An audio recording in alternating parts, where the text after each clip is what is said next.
All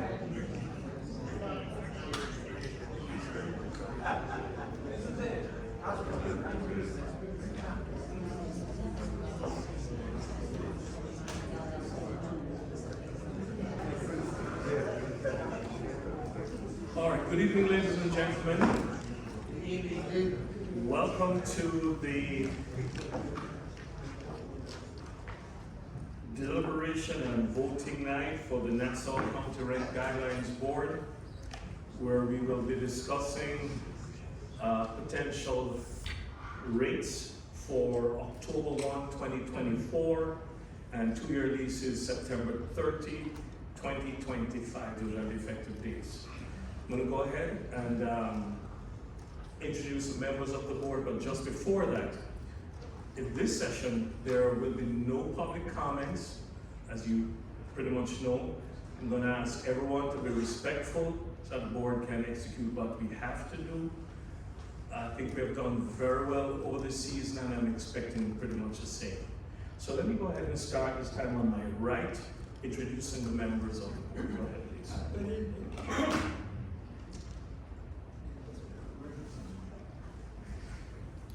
Martin O'Tony, public member. Adam Mahoney, public member. Barry Stein, landlord member. Garrett Gray, public member. Janetta Alexander, public member. Rob Rawoski, tenant member.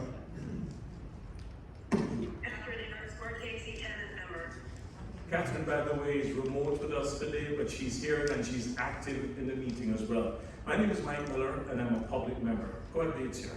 And I'm James Ferrara, attorney at the HCR. And I'm Dana Jenkins Crinan, also an attorney at the HCR.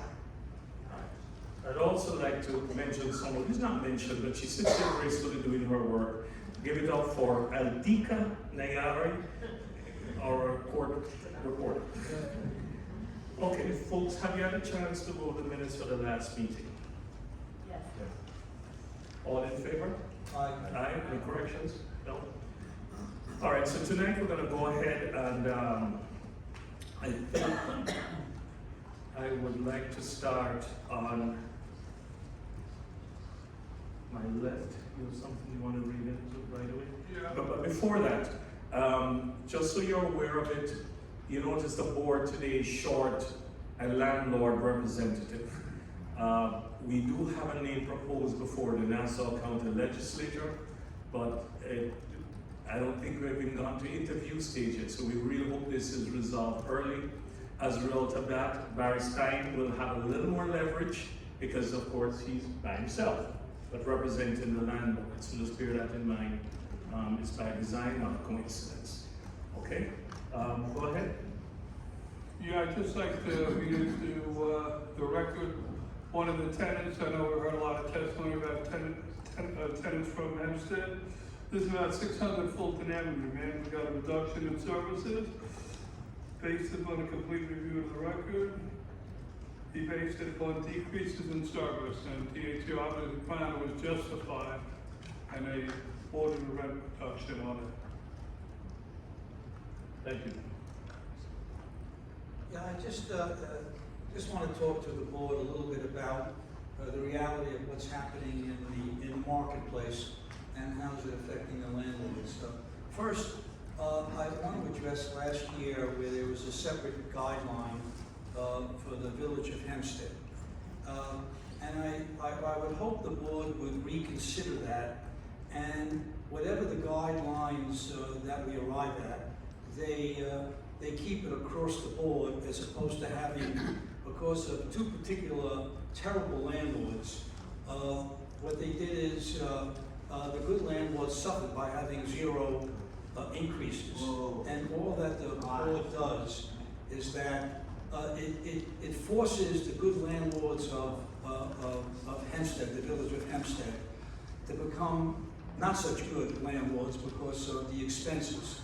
And I don't think in the guidelines there's anything that states that a particular landlord, that other landlords should be punished.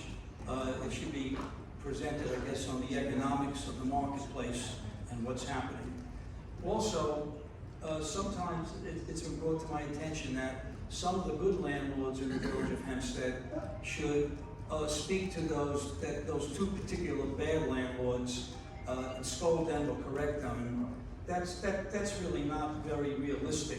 I don't think anyone on this board is going to call that landlord and tell them what they think, even though they were terrible landlords, and they should be the department of the building department in Hempstead should really punish them.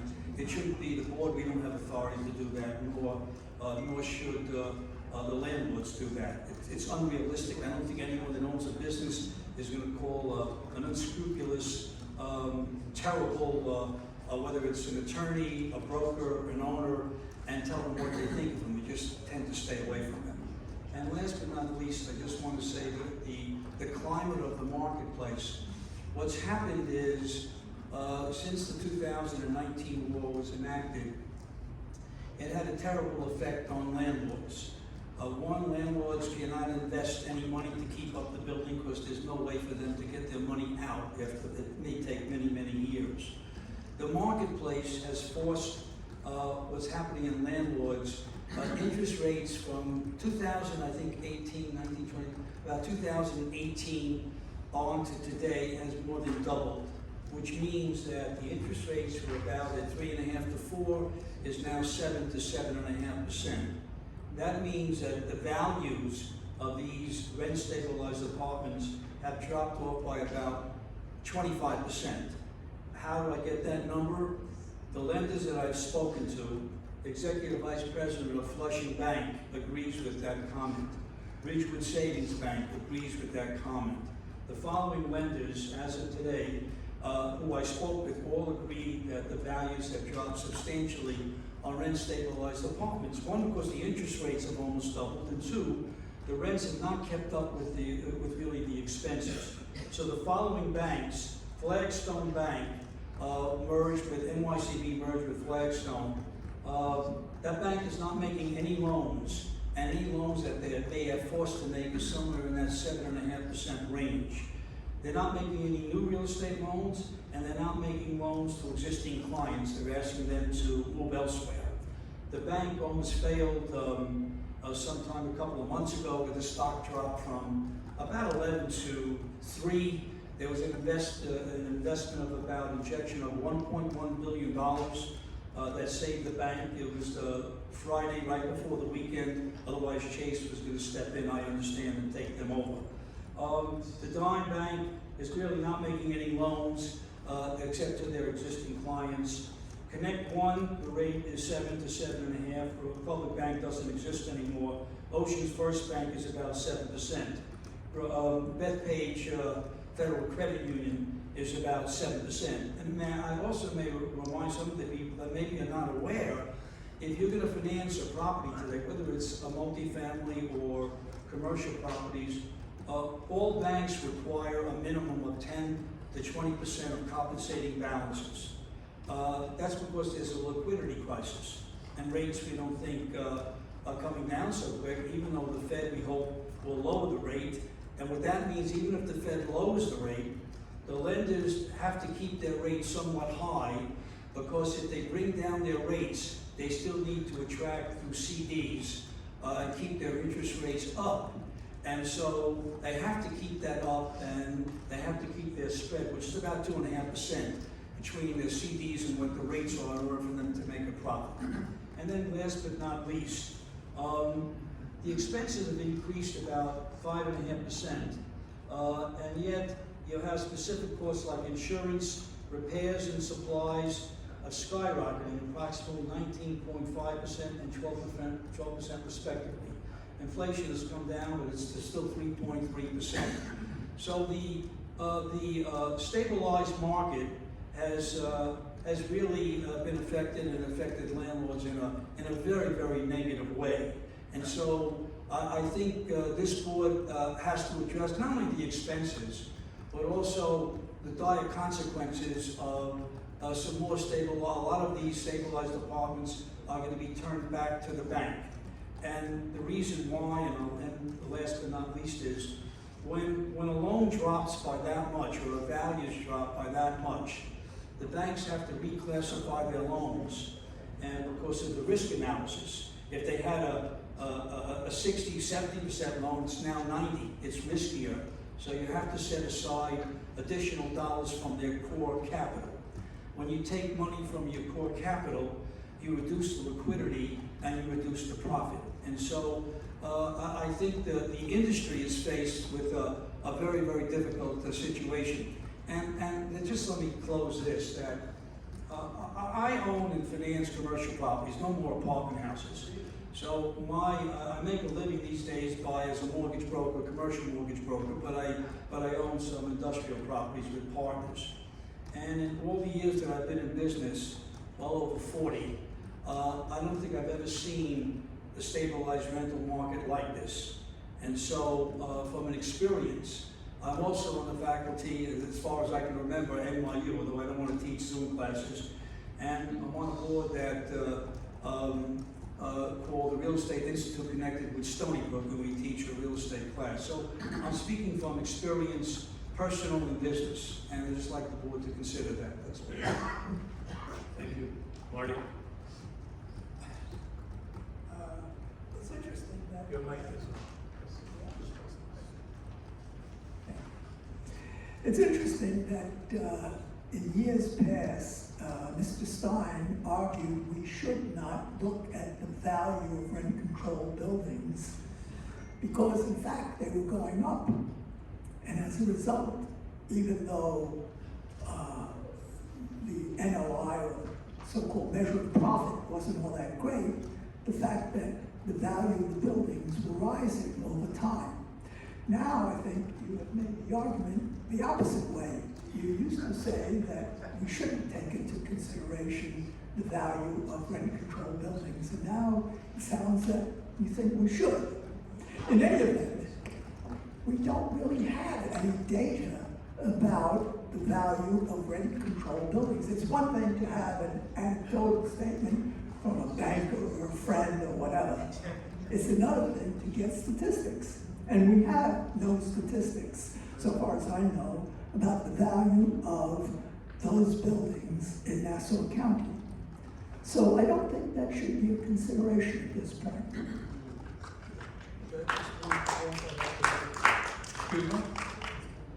You don't have to believe me. You just have to see what interest rates were in 2018 that were 4%. And interest rates, not only do they state in the data, it's 7, it's closer to 7 to 7.5. So when interest rates rise and almost double, that means that the values have dropped. That's math. That's just math. So if you have an interest rate of 3.5 to 4%, and today you have an interest rate of 7 to 7.5, two difficult factors affect. First, the value. Of course, the cap rates upon which you figure value, which is the division process, increases because the interest rates increase. Cap rate is nothing more than return on investment. And when interest rates almost double, when it comes time to refinance a loan that was at 3.5 or 4, that is now 7.5%. And under the rent guidelines, where you can only increase your income 1 or 2 or 3%, even though expenses have been increasing at almost twice that for the past number of years. You don't have to take my word for it, but that's math. And by the way, the executive vice president of Flushing Bank is my friend. The others are business associates, and that's why I named a specific bank, unlike the statistics that are presented, and I believe them, and they're saying they spoke to lenders. I felt it was important to name these specific lenders that can always be verified, and that's why I did that.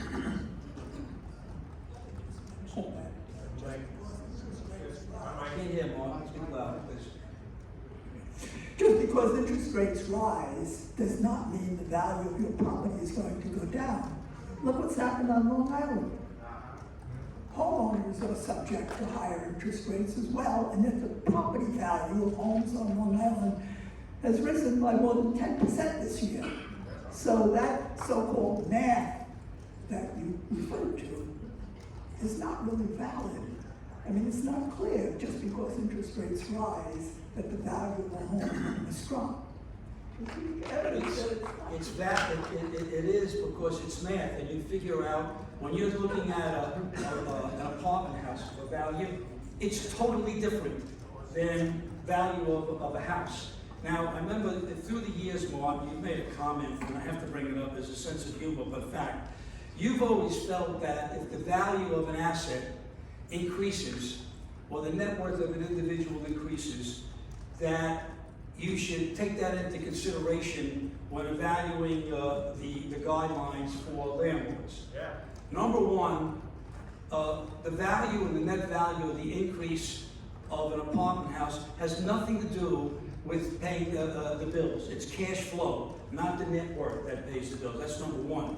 And an example, like I always say to you, when Martin Malkovian's house went up in value, I should call Hofstra and say, Martin Malkovian, good professor, nice guy, but since the value of his house went up, he doesn't need a raise.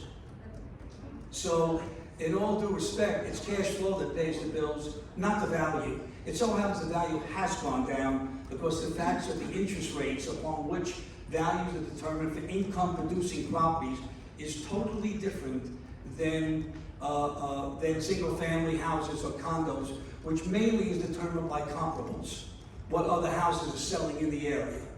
And so it's, although some of that minor is determined on apartment houses, comparables of rents and things of that nature, but the main point of how value is determined on income-producing properties is by a capitalization rate, which is a process of estimating present value through the process. And by doing that, since interest rates have gone up, it's math. The value has gone down, period. Adam?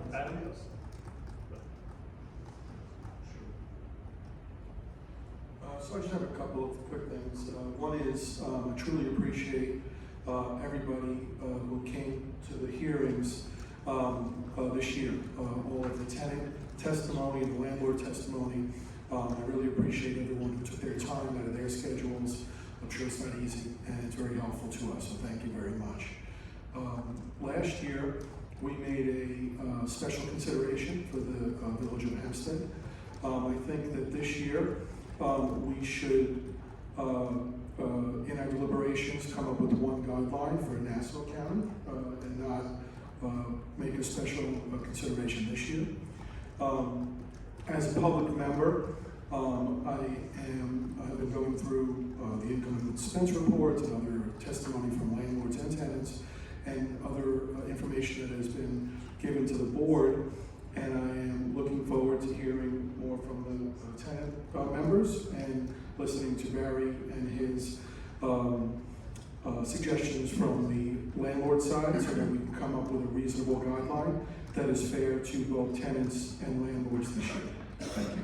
Thanks, Adam. We're going to hear from Catherine Marchese. I hope you can figure it out. What is this other?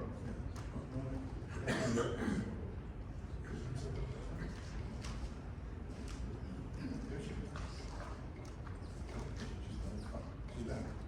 you hear me? Catherine, you're muted. You're muted. Can you hear me now? Yes. Okay. I just have a couple of things I want to say. There are a couple of assumptions that have happened throughout our hearing. One is that regarding preferred rents, where there are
You mentioned earlier that expenses were 5%, am I correct? Well, about what? About the landlords, I'm sorry, the landlord's expenses, and what you read earlier Was was about 5.5%. Okay, right, explain to me then, when you pull out insurance, you pull out other things, and you gave a higher percentage rate. Right. I'm not reconciling that, I don't understand. No, I'm just making the point of that component. That the expenses total an increase of 5.5%. And what I didn't say is that the increase on the income was really when you break down the average of 1%. And I also want to make a point, why in the neighborhood, that the problem is that when we have a very small spread on a 1-year lease and a 2-year lease, people obviously take the 2-year lease, the tenants. So what happens is, take Hempstead, they have a zero guideline for 2 years. And expenses have increased every year. And this year, for example, they're still at 0. Right. And so that's why when we get to, when we make a presentation, I'd like to see if we can increase the spread.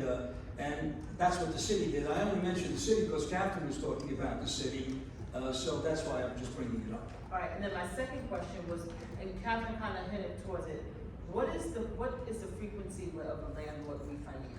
I couldn't hear, I'm sorry. That's okay, no, I was thinking. Landlord refinance. Right, the frequency, because in essence, a lot of, Usually, and I know it's a, you know what, this year and last year, it's every 4 or 5 years. Okay. That's usually a 5-year term. Some landlords do 10, but no more. It's been usually, they set a term for 5 years. For example, today, right, and last year or this year, it increased a little bit, not much. It's still a range of about 7% to 7.5%. The dime is 7.5%. Okay, Flushing's out of the market. They're 7.25%.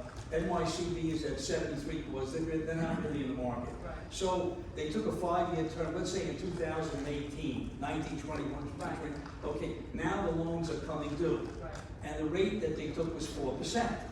Now, because the rates have gone up, not only has it gone up so much, but so quick, it's not only caused a problem with the landlords, because besides, there's what they call debt service coverage. That means a risk analysis of how many times the income can carry the mortgage payment. Right. So if the payments were at 4%, and now it's at 7.25%, you got a severe problem. Yes. And that's when I said about reclassifying loans and what's happening with the banking community, because their asset is now worth less. Right. So they're setting more money aside. They take it from capital. It hurts lending and it hurts liquidity, and that's the issue that the industry is facing today. But they usually take a 5-year term. Amortization is usually 25 years, sometimes longer, sometimes less. It depends on the landlord.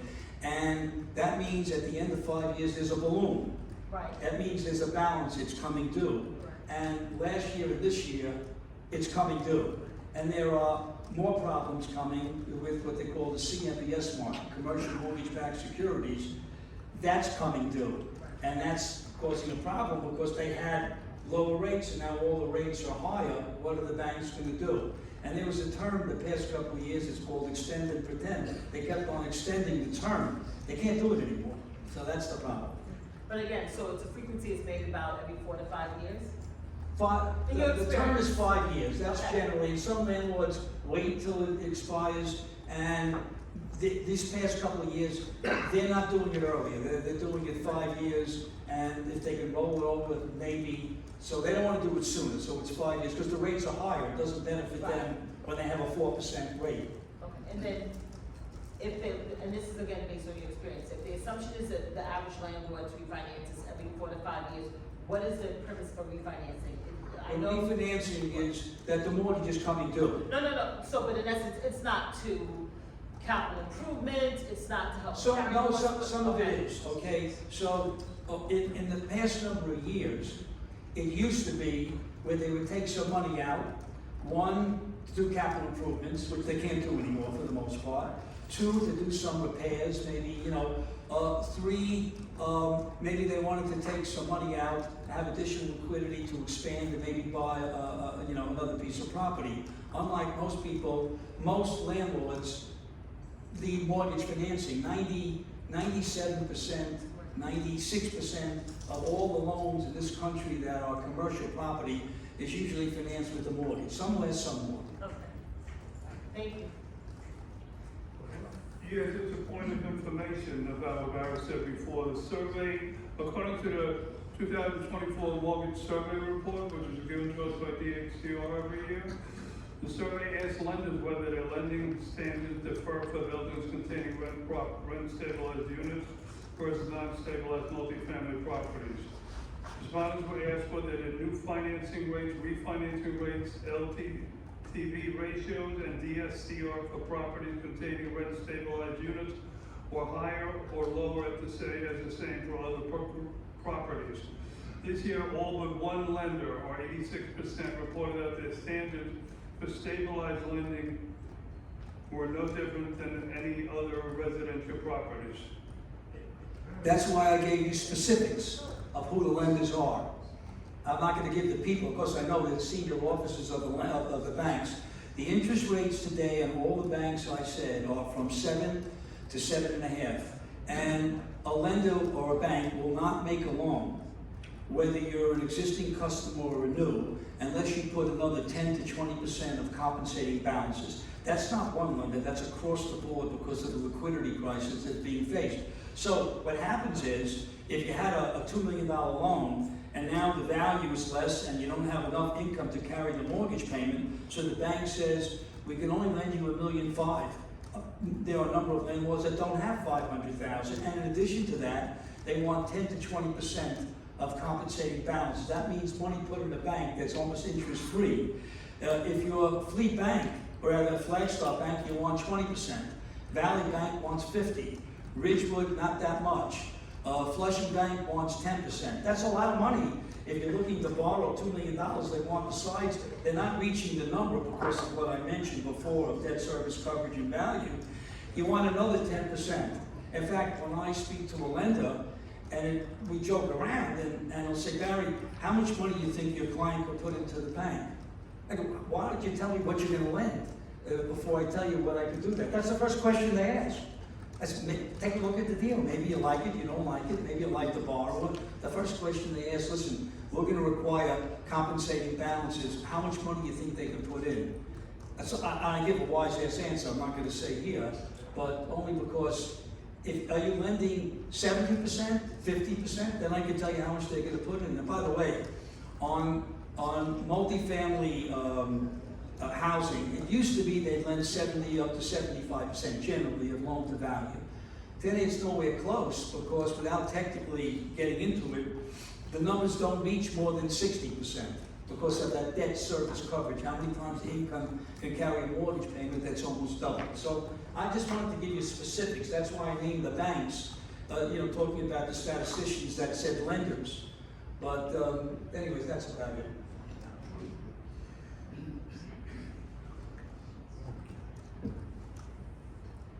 Just a couple things. I do want to echo Adam's sentiments and thank everybody who's come out today and at all the other meetings we've had. I think this is the largest turnout on an average basis that we've had in quite some time. So you're all to be commended for taking time out of your day. We hear everything you say. The hardest part of being on this board is hearing problems specific to the individuals, such as repairs aren't getting done, I don't have any heat, I don't have hot water, my landlord's horrible, because those are the things that we can't do anything about. I actually do agree with Barry. We tried last year to isolate the village of Hempstead because of two particularly heinous and horrendous landlords, in the hope that it would bring pressure to bear and the good landlords would exert pressure, but that was an exercise of futility. I've heard even more complaints about those landlords this year than last year, and I agree, it does affect the good landlords, of which there are some out there, and I don't think we need to do that again, as it serves no benefit. But I want you all to know that we hear everything you say. So when you get up to the podium to say your piece, it's not on deaf ears. And up here, it's a balancing test. You know, we can't favor, as a public member, really one group or the other. We've got to look at the data, see what it says, see what we've done in the past, where we think things are going. There's a lot of information to synthesize. So this isn't an easy task, and bear with us. We're trying. Thanks, Gary. In the first two meetings, we spent quite a bit of time going over the SCREET program, which is designed to help seniors. We had some handouts. Barry would just like to expand on that, so go ahead, Barry. No, first of all, I think every tenant is a minimum deserves to live in clean, comfortable settings, okay? And that's why I was sensitive to the village of Hempstead, some of the good landlords that are having issues. But I wanted to bring up the SCREET program. It's sort of a pet peeve of mine. And going back many years ago, we were close to voting on the SCREET program. So the SCREET program is a program where the increases are frozen to the senior citizens, generally with a certain income level, and it's frozen. And whatever increases increase, that differential is passed on to the landlords as a tax credit. So it works both ways. And for all the years that I've pushed the SCREET program, it really hasn't worked well because the municipalities have said that they don't have any money. And last year I made a point to say if it was important enough for the senior citizens, they'd find the money. And it's such a good program, and not too many municipalities adapt it. And I'm disappointed. I think they should. That's just a point I wanted to make of the sensitivity that I feel towards seniors, particularly that are suffering, that are on a fixed income, that have certain issues. And I think everyone on this board, everyone feels exactly the way I feel. Whether you're a tenant member, Robert, I'm sure, thinks exactly like that, or a public member, that we're all disappointed that some of the municipalities have not adopted that SCREET program for the reasons I mentioned. Thank you. Okay, Catherine. Can you hear me? Yes. Yes. One of the things that I'd like to add to do the SCREET program, which I don't know if you're aware of, Mary, but I think the other thing they need to do is raise the minimum amount people can make in order to be on the SCREET program. In order to be on the SCREET program in most areas on Long Island where they do have it, I believe you have to make under $28,000 a year, which really puts you in poverty. I think there are seniors who, make more than that, but are in trouble with what rents are, and there's a huge out of whack with what you have to do. The maximum for SCREET, the maximum income for SCREET, and basically what rents are, and what living expenses are on the North Shore. Because in a sense, they could have, if there are municipalities that could say, okay, great, we're going to have a SCREET program, but they would hardly have anybody who would be able to use it, because you would have to be in real super poverty to be able to get it.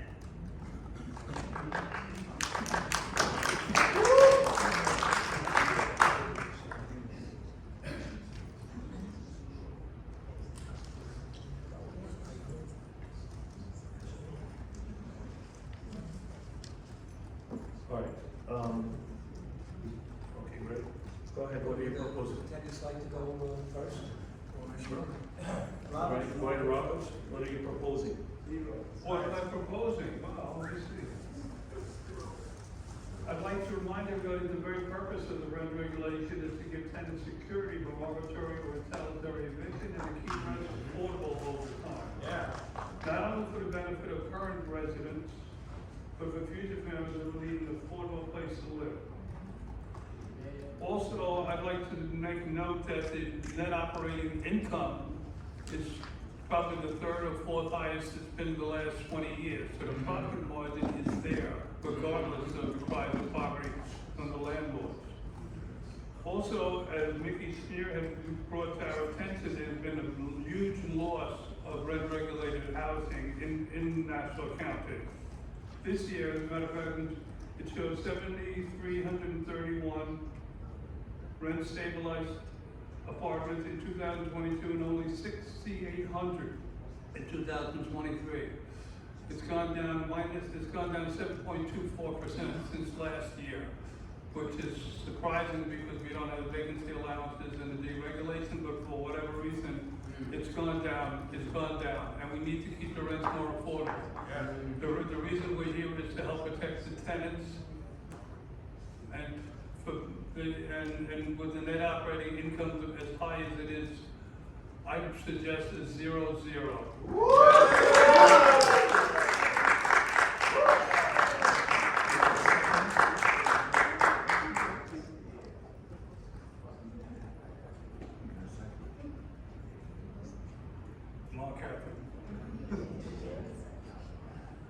Catherine, can you hear me? I think she's second. Okay, seconded by Catherine. Okay, seconded, okay. I'll take the vote. Okay, Right, say it on your name, Yes. while you're voting, please. Cat, go ahead. Janetta Alexander, no. Eric Gray, no. Barry Stein, no. Evan Mahoney, no.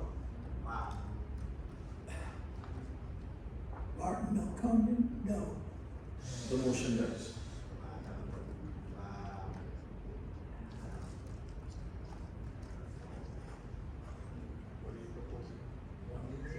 Okay.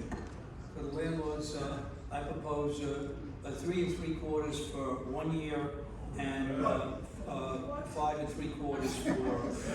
All right, do I have a second?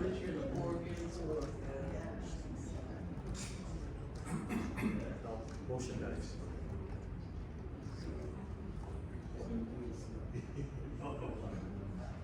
Martin?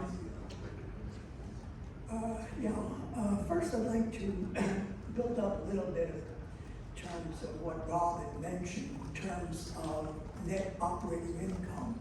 That's probably the most important factor in making our decision. Basically, it's a proxy for profitability. And I looked over the last 24 years, and there have been only 2 years where, in fact, the net operating income or profitability was less than what it is today. What I'm saying is that this year, with a net operating income of 36.4%, it's pretty high. In contrast to what's happened over the past 24 years. There's only been 2 years, 2021 and 2022, when net operating income was actually greater than that. So it's come down a bit from last year. Last year was the peak. We had 37.5%. This year is 36.4%. Nevertheless, that's a pretty hefty return. And despite the fact that expenses have gone up, which we admit is correct, income has gone up too. And the point is that income has gone up sufficiently to allow a fairly respectable rate of return to the owners. Therefore, I propose a rent increase of 1% for 1-year lease, 2% for 2-year lease. What was that last point? 1% for One, And what's for 2? 2 years, so it's 1 and 2. 1 and 2. We have a second? Rob, you second? Second by Catherine. Okay, let's vote. Rob? Yes. Okay, yes. Janetta Alexander, no. Eric? Eric Gray, no. No. Adam? Yes. Okay. Yes. So it's 1, 2, 3, 4, did you say yes? Did you say? No? So it still does. Mike, I hear you vote. No. I will propose 1.5 for 1 year, 2.5 for 2 years. Zero. I second. Zero. Second? You start down there? Yeah, what, 1.5 and 2.5? 2.5. Can you start the vote down there? Sure. Martin? The landlord proposing. No, no. He's a No. You say no? Adam Mahoney, yes. Barry Stein, no. Kathy? Yes, yes, yes. That's 3. So you're on the fence? I don't know if anybody can hear me. We can hear you. Yes. I'll second the motion. Oh, yeah. Okay, so 1, 2, you said yes, 3, Adam 4, okay. 1, 2, 3, yes. So it carries. Robert, how did you vote, Robert? Yes. Yes. So then it carries 1, 2, 3, 4, 5, 5 to 2. Correct. You agree? All right, so after deliberation, hearing testimonies over the last month, the Nassau County Rent Guidelines Board has voted for 1-year leases, 1%, 2-year leases, 1.5 and 2.5. 1.5 for 1-year leases, 2.5 for 2-year leases. And this will become effective for 2024 into 2025. Any other matters? Motion to adjourn. Motion to adjourn. Second. Second by Janet, third. All in favor, aye? Aye. Thank you. I'd like to thank you all for your participation and have a good summer. All the rent is to their mind. All the rent, all the rent, all the rent is to their mind. All the rent, all the rent, all the rent is to their mind. All the rent, all the rent, all the rent is to their mind. Because of landlords, because of landlords, all the rent is to their mind. Because of landlords, because of landlords, all the rent is to